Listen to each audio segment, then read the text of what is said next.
آپ پر اوپر اور نیچے کے جہانوں میں تعریف کا جمع ہونا اس آیت میں شامل ہو گیا ہے۔ اوپر کے جہانوں سے اللہ اور اس کے فرشتے مراد ہیں، اور نیچے کے جہانوں سے تمام آپ کے ماننے والے، آپ پر ایمان لانے والے ہیں، یعنی آسمان والے بھی اور زمین والے بھی، سبھی آپ پر صلاۃ و سلام بھیجتے ہیں۔ اور جس پر دونوں جہانوں کی طرف سے صلاۃ شامل ہو جائے، پھر اس کی تعریف اور اس کے مقام اور اس کے مرتبے کا کیا کہنا۔ تو ہمیں تمام اہل ایمان کو، اولین و آخرین جو ہیں، سب کو یہ حکم دیا گیا ہے یا ایھا الذین آمنوا کہہ کے،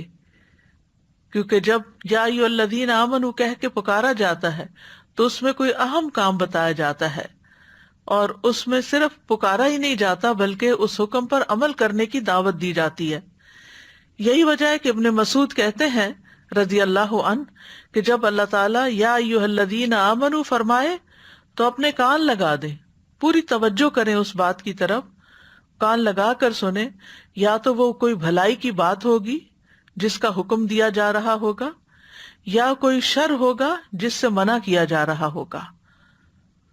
اور ایمان کی صفت کو بیان کرنا، یعنی یا ایھا الذین آمنوا، ایمان کی نسبت سے پکارنا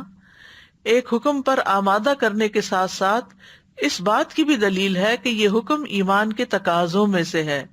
یعنی اگر آپ ایمان لائے ہیں تو پھر آپ کو یہ بات ماننی ہوگی، اور اللہ تعالیٰ کی نافرمانی کرنا ایمان میں نقص اور کمی کا باعث ہوتا ہے،